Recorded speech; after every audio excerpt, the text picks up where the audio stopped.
Good morning, and thank you, Dr. Mukherjee and the AIUS for giving me this opportunity. I'm going to start actually with Dr. Ritu Aroda's presentation, and it's pretty much a didactic presentation, as is mine, in fact. And I'll just probably read you through these slides because I haven't seen these.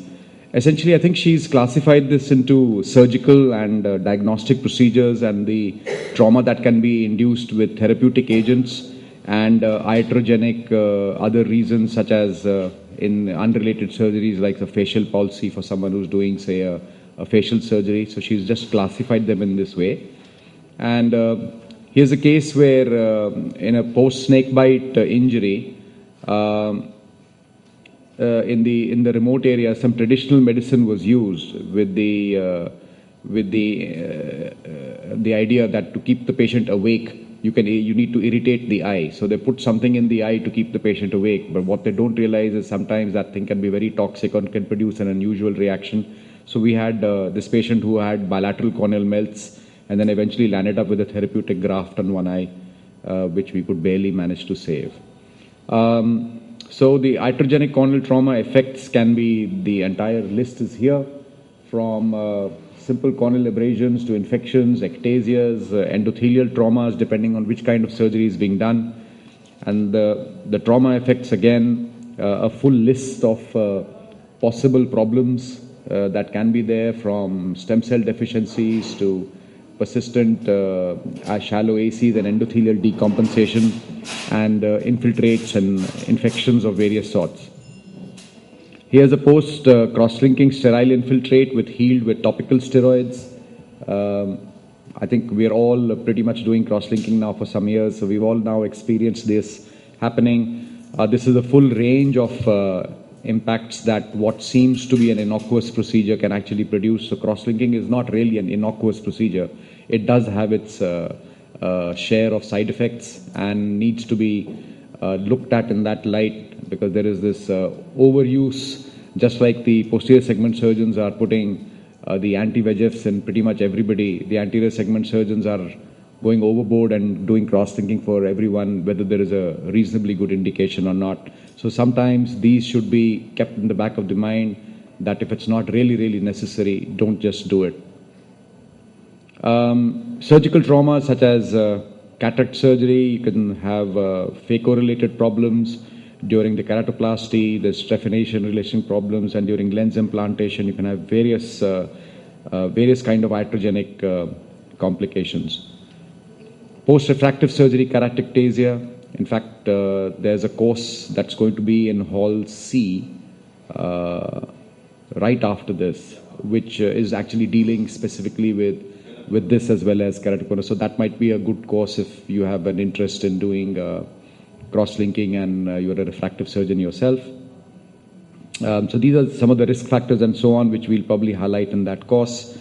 Corneal perforations and other problems related to carbon dioxide lasers. There was a slide earlier, you saw that patient in which MMC had been used, and you could see the problems that had created, and cross-linking as well. And iatrogenic and factitious diseases, which means the diseases caused by chemical agents, including drugs and preservatives. And a fair number of these cases are because of toxic keratopathy and toxic conjunctival reactions, including follicular responses. So again, there is a whole list of that. These are some of the drugs that have been implicated. We know timolol, we know preservatives, pilocarpine, especially the preservative, the older ones like thiomersal, like phenylmercuric nitrate. These were rarely implicated in producing these toxicities. But there is a whole list, and having a very wide field of knowledge is important sometimes to even identify whether the medicine could be responsible for some of these lesions. These are the kind of clinical pictures that it creates, from punctate changes, focal keratopathies, dendrites, filaments, persistent epithelial defects. So the whole spectrum of ocular surface problems can be produced by these drugs. Also drug deposits, and the more drugs we use, it seems the more, even quinolones are now being implicated in drug deposition on the cornea, other than some of the systemic drug agents. We know things like vortex keratopathy have been essentially defined because of certain drugs. Misdiagnosis, again, would then lead or to iatrogenic toxicity, because usually a wrong medication will be prescribed if you have not diagnosed the condition properly, and that may land up with problems. This is one of the toxicities we see fairly commonly. We know acyclovir has an affinity for the corneal epithelial cells as well. The ratio of affinity between viral epithelial cells or viral replication in DNA is about 3,000 times to the human corneal epithelial cell. But nevertheless, once the virus is taken care of, one must be attuned to the fact that these drugs have to be taken off. You cannot maintain them for a length of time, otherwise you'll land up with problems such as in this. Subepithelial infiltrates, again, probably due to acyclovir. You can see here a very nice slide of stria post-LASIK, another iatrogenic problem. Descemet's detachments in a, seems to be a DALC that had been attempted, which has Descemet's is detached, and more of factitious disease, which means mucus fishing syndrome is an interesting one that's mentioned there on that list. We all know what mucus fishing syndrome is. Patients with allergies and all, they tend to traumatize the medial aspect of their bulbar conjunctiva and the canthal area repeatedly in an attempt to remove this thing, and that creates a vicious cycle. But one has to be sort of tuned to, when you see it, you can't miss it. It's just something so specific. Okay, this is again a list of drugs producing all those toxic effects. The prevention is a high level of awareness, which is what I've been saying, for the potential for toxic keratoconjunctivitis, and a knowledge of which are at least the broad medicines that could possibly be implicated. Polypharmacy must be reviewed to keep it to a minimum.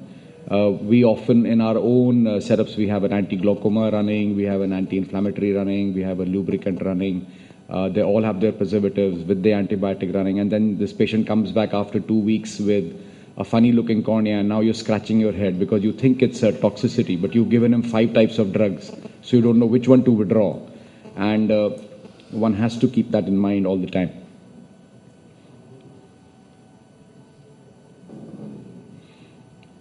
Okay.